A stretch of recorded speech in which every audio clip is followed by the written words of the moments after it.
Welcome to another episode of the ReaLife Hoops Podcast with Sam Oshtry and Danny Cooper. Danny, we're back after a little bit of a break. Yeah, no, excited to be back. It's been a while. We've both been super busy, excited to chop it up and update everybody on what we've been up to. Yeah, and we haven't seen each other in a minute because I was in Israel, you were in Vegas, you were traveling around. So all our last few episodes were recorded before we left. Yeah. So we really haven't seen each other in like over a month. We took a couple week break, but we're going to be back rolling out these episodes what's today's Thursday? Yeah, hopefully every Thursday or Friday. Yeah. And go subscribe, like the YouTube, download on Apple Podcasts, Spotify, wherever you get your podcasts, you can listen to us. Yeah, no, we're trying to really keep it consistent and keep this going throughout the year. We've had a lot of fun with this so far. We appreciate everybody watching. So Let's talk about what we've been up to. Should you go first? Nah, I mean, you can go first. You were in the Holy Land, Israel, from what, 3 weeks? July 3rd to the 26th, I think? Yeah. The 5th through the 23rd. Okay. 21st. Talk to me about that. Like, just... So it was unreal. So shit, what happened? That always happens when we're recording. what happened? My phone fell. So I was in Israel for the Maccabi, which is pretty much like the Jewish Olympics. Yeah. So it's the second largest sporting event in the entire world. And just there's 47 sports, 10,000 total athletes, like 50 plus countries are represented. And it really just is unreal because like how many times you're going to be at an Olympic style event and it's just Jews all over the world. And I was there part of a media team covering the game. So to do that too, which obviously what I want to do, it was an unreal experience. Everything I thought it would be and more. It was incredible. And I mean, if you have any specific questions, but there's not much else to say. And yeah. It was amazing. No, I mean, I was in Israel 3 years ago. I lived there for 2 months in the summer, and it's a great place. I mean, I guess for the viewer who doesn't really know about Israel, like what are one or two things maybe you could tell them about it that would describe it or something like that? It's like not this like foreign place that like people probably think, or like they only see it on the news where it's like, oh, they're in these wars, they're in these Middle East conflicts, like not to get into Middle East politics here on the ReaLife Hoops podcast, but it's not like some foreign place. It's really like, even if you're Jewish, if you're not Jewish, like it's a place that you could feel at home. It's really not that different. And then when you're there with the delegation, the American delegation was the biggest ever. It was 1,300 people were in the American delegation. When you're there with all those Americans for a common theme, which is really just sports, that's what you're bringing together. And I was there as a media member covering the games, like writing stories, doing live broadcasts, commentating the games, making video packages, just telling people athletes' stories. It was really incredible. And the other thing is, like, I was stationed in Tanya, which is a beautiful beach city. Like, how many times in your life you're gonna walk downstairs to a hotel, just sit down and dine with people from literally all over the world, like Czech Republic, Argentina, Brazil, Great Britain, like literally everywhere. Like, that's never gonna happen again in your life. Like, yeah. It's really fucking cool. Yeah, no, that's sick. And the way I like to describe it, a lot of people use this. It's kind of like the Miami of the Middle East, or Tel Aviv is. Yeah, Tel Aviv. You probably, is that where you were when you went? So I lived in Tel Aviv for 2 months. Yeah, so that's the party city, and we had a couple good nights in Tel Aviv, but we weren't able to go out too much, but we had a couple good nights. That's definitely the Miami. It's probably like Miami on steroids in terms of the nightlife there. Yeah, for sure. And I mean, it's super hot. I mean, I was in Vegas, so we could talk about the heat in Tel Aviv. In Israel is probably pretty similar. It actually like wasn't as bad as I thought it'd be. I was in Jerusalem, Haifa, Tel Aviv, but I was stationed at Tanya. It's right on the water, so like it was like when I would wake up, it was like low 80s, like mid 80s, which isn't horrible. Especially like I would look at the weather back home, and it would say like it's 100, like so yeah. It was like or mid 90s. Like I was not complaining about the weather. Yeah, no, it's been really hot here, so yeah, no, that sounds great. It seems like you had a really fruitful experience, and it was unreal. And if you want to check out any of my work, you got my Twitter. All is on MaccabiUSA.com, the Maccabi media section. Anyone who would ever want to do that program again, it was incredible. I would highly recommend it. And if you can get to the Maccabi games, it's incredible. Even the opening ceremonies, when everyone's walking out, like Biden was there. Like, people might not care about that, but Biden, like it's just like the whole U.S. delegation walks out, like the whole stadium goes crazy. It's like a packed football stadium. It was really cool. It's dope. All right, should we get into Vegas? Yeah, so if you guys have been keeping up with me and my videos, I was in Vegas for 10 days. It was jam-packed. I had an overseas showcase for myself because I might want to play overseas after college. I had player development conference where I learned from the top player development guys in the world.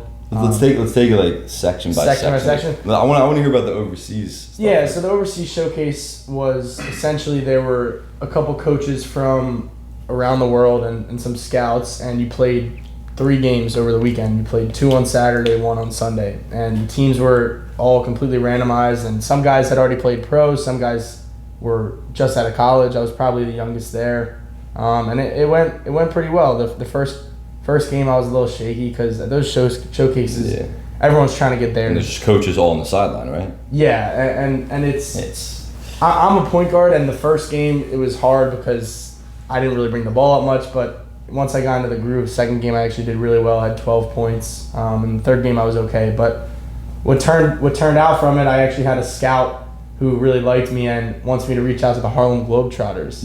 I don't know if I've told you that, but I haven't done it yet. But I'm thinking about it. It cool. Wait, and then, huge news! You dunked a basketball. I did dunk a basketball. So now you can play for the Globetrotters. Yeah, exactly. They said that it's 70% real and 30% a show.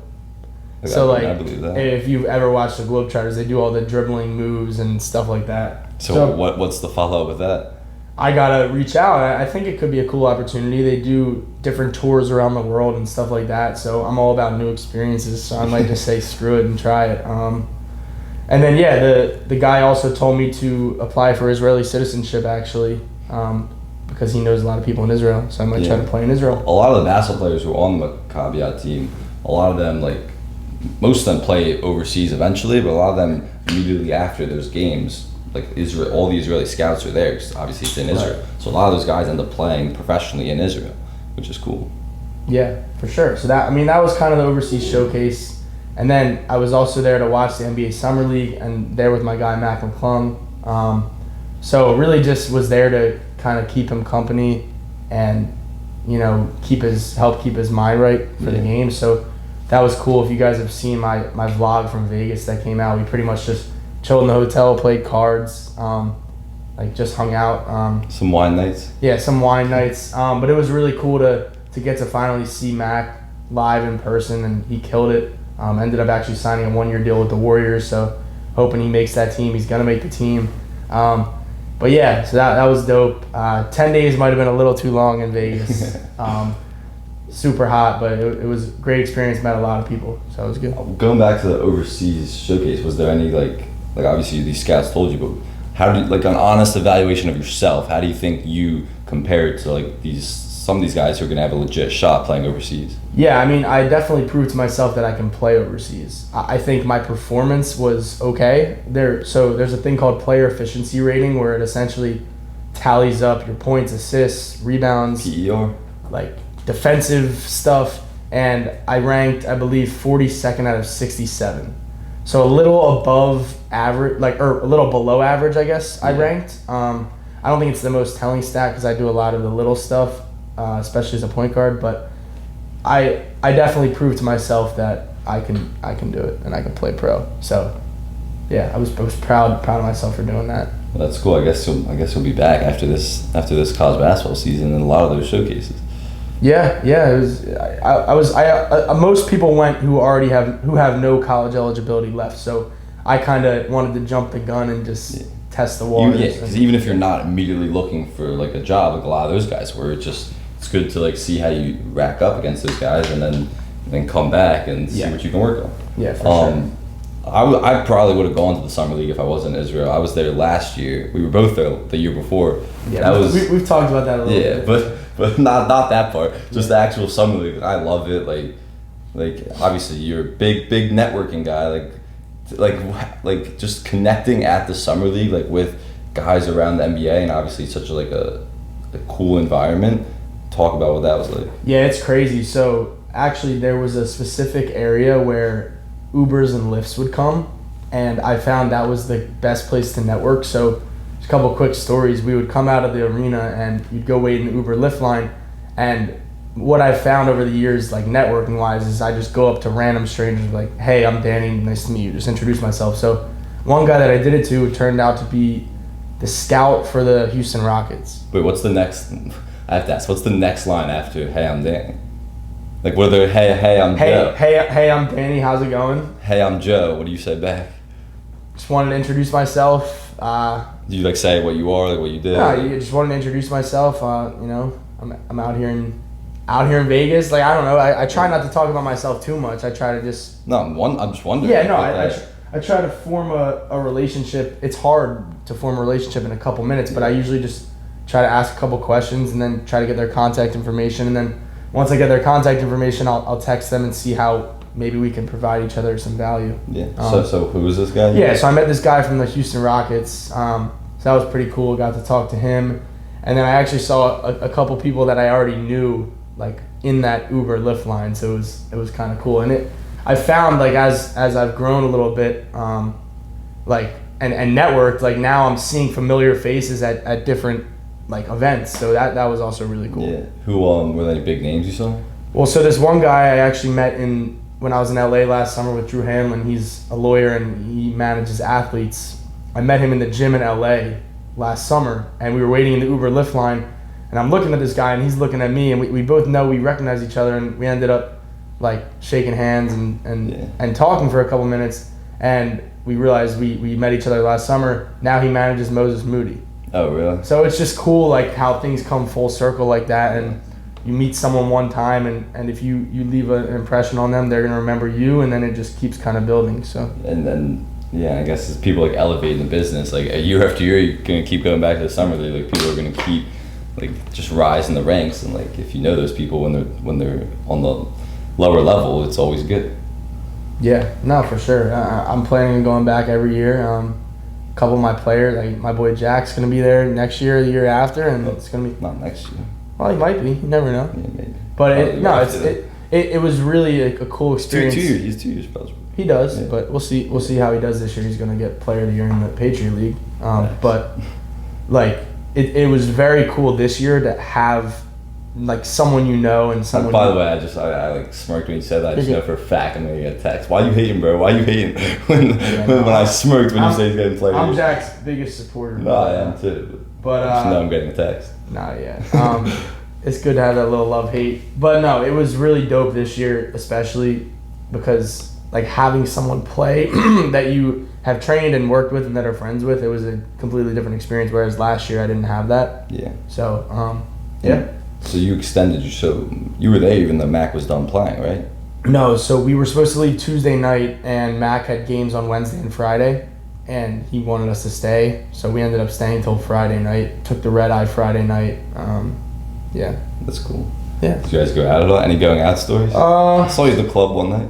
Yeah, so we did. So I made my personal Instagram account for my kind of, just regular pictures, not basketball related, because I didn't really have something for that.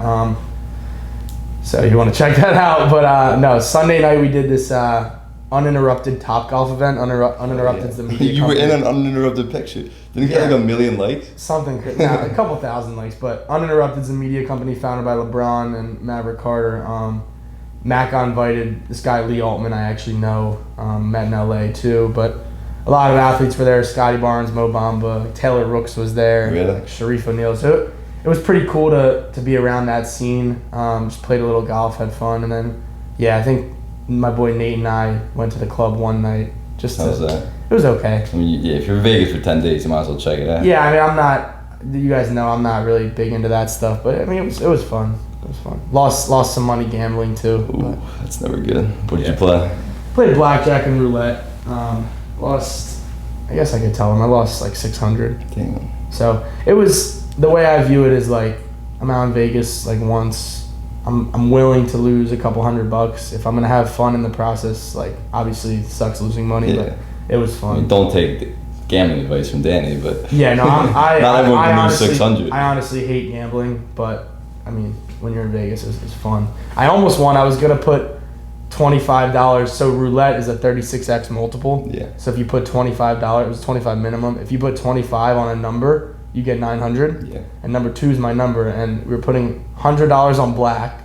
Don't recommend, not financial advice, but putting $100 on black, and then I was gonna put 25 on number 2, and Mac and Nate are like, nah, don't do it. Hits number 2. Yeah. So I would have won a stack in one hand, but didn't. And hindsight's 20/20. So. Yeah, that's fun. All right. Anything else from Vegas? No. I mean, I think that pretty much pretty much wraps it up. Go check out my 2 vlogs from Vegas. So that'll wrap it up even better. You guys can actually see what it was like. Yeah. Real quick, just a story about the Maccabi. Like you saw, I did that story on Doug Gottlieb, who was the head coach. Supposed to be the head coach. I mean, we covered a bunch of different sports, but the Open men's basketball team won gold, like as expected. Doug Gottlieb was the coach. When we were talking about this earlier, it was supposed to be John Shire. You went to the tryout. You went to the tryout at Duke. That's why I was at Duke. I met John. John Shire obviously took over for Coach K as the head coach at Duke, and so it's supposed to be him. And like once he got the head coaching job, he couldn't do it. Eventually, went to Doug Gottlieb, who had coached in 2017 and won gold. Great coach, does a phenomenal job with the guy. So I wrote a story about him, interviewed him. And for the story, I interviewed Bruce Pearl, who's as proud of a Jew as you'll find. Great guy to talk to. But he was like, Doug Gottlieb's a great coach. He had a great quote when he was like, it's more Bruce Pearl. He's more Bruce Pearl than Bruce Pearl, and like kind of calling him an asshole. I was like, all right, like when he says that, but like asshole and like as a coach in like a good way. Like, Right. Like that's Bruce Pearl's rep. And so I put that, I don't know if you read the story, but I put that in the story. I might have, I gotta check it out again. Yeah. Means you didn't read it. No, I think because I commented on one of your things on Twitter. Maybe it was the video or something. Yeah. But anyway, so I put that quote in the story, and then I saw Doug Gottlieb later, and I was like, oh, hey, what's up, Doug? Like, did you read the story? He's like, yeah, like I really liked it, but like you kind of made me look like an asshole. Oh shit. I was like, and like Doug did a great job coaching the team. Like I've been a fan of Doug's, but he was like, I was like, dude, like it was a great quote. Like so he's kind of like that old school. Yeah, I was like, it's a great quote. Where's Doug from? If I don't even really know him. Well, so he played college ball at Oklahoma State. Oh wow. He's like one of their all-time assist leader, top 3 I think. Was a great college player. Like small white guy. Yeah. Wow. Not small, but like a white point guard. 6 feet. Yeah, like 6'2". He played a little bit professionally overseas, I think in Israel, and he also played summer league for the Lakers. He never played really in the NBA, maybe like a year or 2. Wow. But then he went into broadcasting, and he's a Fox Sports radio host. And now that's what he does, but he still like coaches part-time, and yeah. That's dope. Yeah, it's funny about Bruce Pearl. We have a group chat from when I went to Penn State, and a lot of us are Jewish. And when Auburn was playing Israel on SEC Network. Yeah, real quick, when I talked to Bruce, he was like, yeah, like we're actually headed out to Israel. Like we're starting this where it's going to be the birthright of college basketball. Where it's like he told me he's like every single. I'm trying to make not every single, but he said he wants real name college athletic programs to take a trip to Israel, whether their coach is Jewish or not, every single summer, and he calls it the birthright of Israel. Wow. Yeah, I love that. Birthright of college basketball. So the group chat was just being flooded with Bruce Pearl is my new favorite coach. Like Auburn's my new favorite team. Like can't wait for March. Auburn's gonna win. It was just funny. But and the reason why I talked to Bruce Pearl is because he coached the Maccabi in 2009 and won a gold medal. He literally said he was like, coaching that Maccabi team and winning gold medal was as important as taking Auburn to the Final Four in 2019. Wow. It was just like, holy shit. Like, he was like dead serious when he said that. I think I just saw, you'd know probably better than me because you were just up close with it, but Israel basketball is kind of getting on the map. They just actually beat Auburn, the main team. Denny Avdia had 20. That's their national team. Yeah, Denny had 25. He was on the Wizards, and Yam Madar who had 24. He got drafted by the Celtics. I actually helped out at his workouts last summer in LA.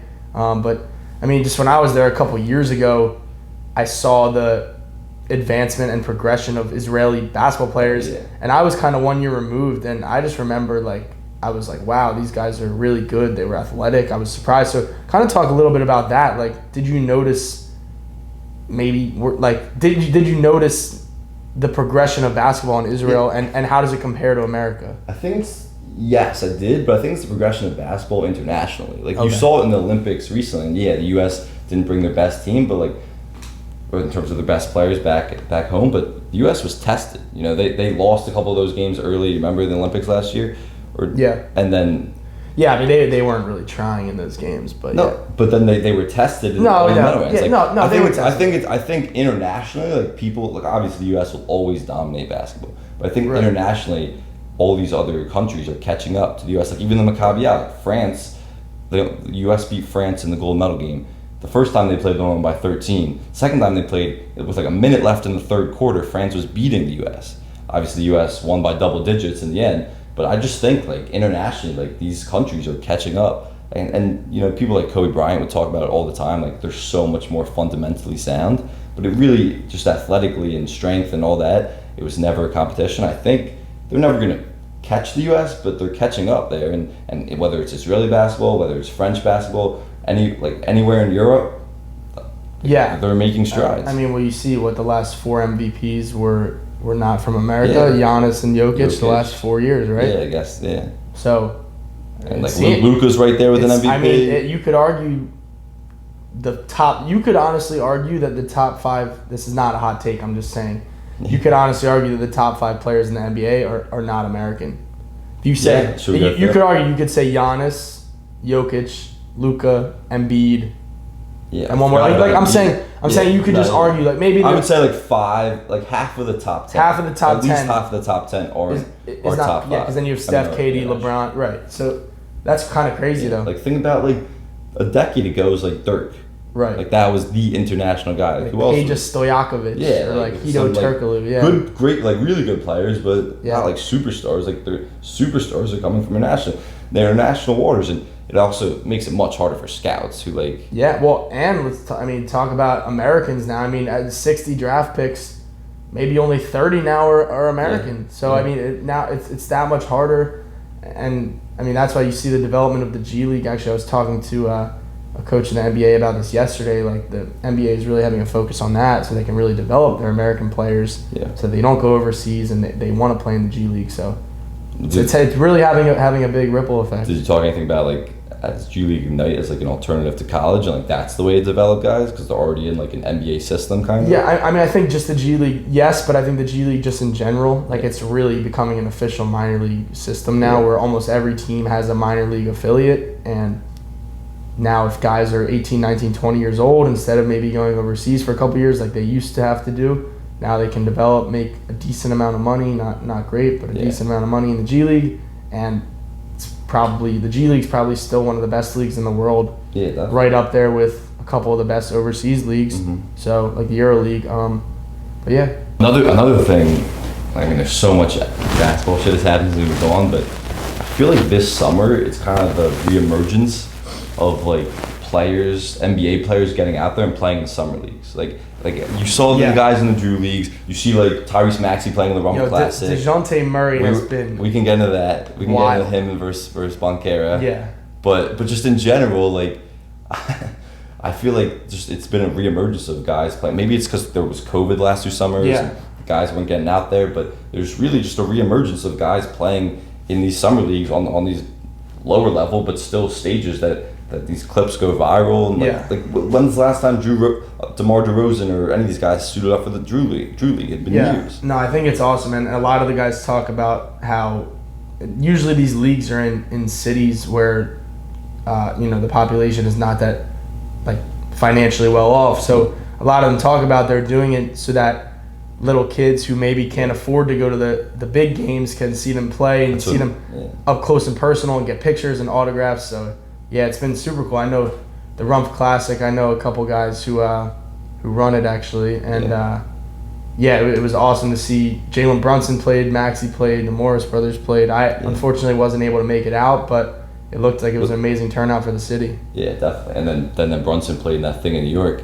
Yeah. The pro-ams just everywhere. Like these guys are just getting out there. Like I can't really explain why it is. Like someone was talking about this with someone the other day, and they were like, I think you just see it more because like social media is elevated. I was like, it's been that way for years though. Like maybe the last 2 summers, no, because of COVID, but I think it's just been a reemergence. And if you're a hoop fan, like it's really cool to see. Yeah, well, I mean, you could think of it this way. I mean, when LeBron probably created it a little bit by LeBron playing in the Drew League. That was like a decade ago. No, but I'm saying like a couple weeks ago. Oh yeah. So when LeBron plays in the Drew League, and it got so much press, and they saw the impact on the kids in LA.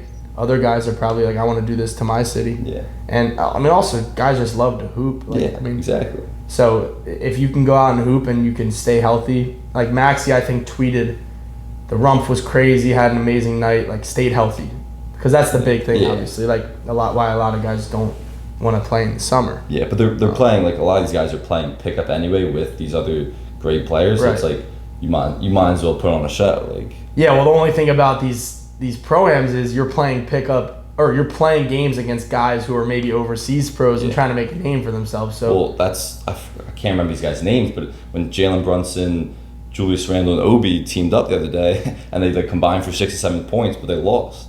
Yeah, there was there's 2 names I can't remember right now, but like 2 like legit overseas players. Yeah, no, and it's a great platform for overseas guys as well to like go at these NBA guys. I mean, when else do they have that opportunity? So hopefully I'll be in a pro-am in a couple years. I'll come watch. Yeah, take on a couple of these guys. What else? Just KD. Yeah, I mean, KD's been.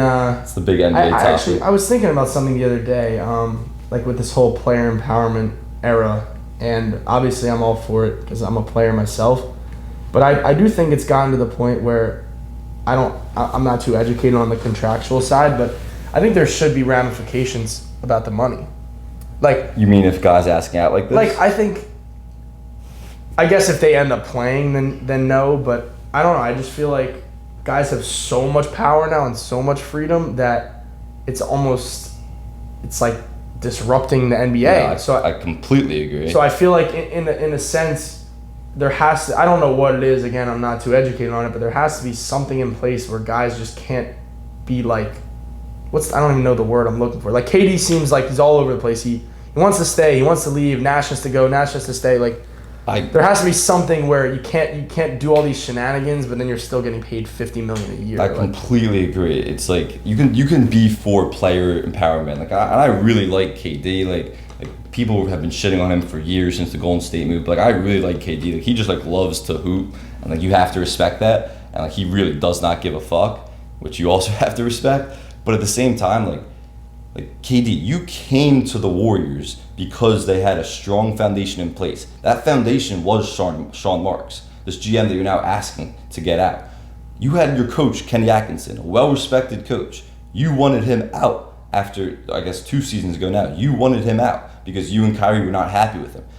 They brought in Steve Nash, who was your guy. He was the player development coach with the Warriors. He worked with you. It was well documented that he had a good relationship with him. Yeah. And now he wants Steve Nash out. It's like, it comes to a certain point where you can be for player development, but you can't just like create havoc across a franchise. Player empowerment, yeah. And then just leave the franchise in ruins. It's just bullshit, honestly. Yeah, I mean, the only thing I can think of, it's almost like a soap opera. Like maybe secretly Adam Silver's like paying these guys to create some drama in the summer. Like honestly, because I mean, it's hard to put ourselves in their shoes because you never actually know what's going on. Like you never know the behind the scenes, what's going on in the front office, the locker room.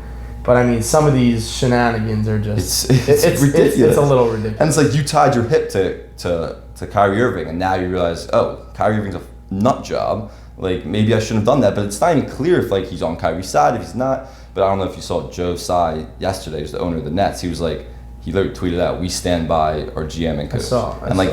That's when you put a stop to player empowerment. When you're like, no, I'm not firing my coach and GM because you want them out. Like, and also it would be even more putting a stop to it if the Nets don't trade KD because they don't really need to trade him. He's under contract for 4 more years. Yeah, like they don't.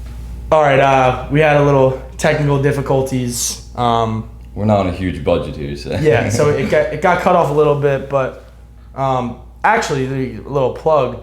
If you want to watch the last couple minutes, go to Apple Podcasts and Spotify. You don't just have to watch on YouTube if you want to see our mitts sometimes. You can go to Apple, you go to Spotify, you can, wherever you get your podcast, you'll be able to listen, and the whole thing in its full will be on there. It was just a couple minutes we missed. Yeah, I think where we got cut off was probably we were talking about KD and all the player empowerment stuff. But just to wrap up what you were saying, we're going to be releasing these every week. Obviously, no guests this week, but starting next week, hopefully we're going to be rolling out guests again weekly, and we're going to keep doing this every week throughout the fall. Yeah, and I was just saying to Sam, like, why I think a lot of people we've seen start podcasts and then end. Like, we've, I think, done 5 episodes and we took a month break. We're both very busy.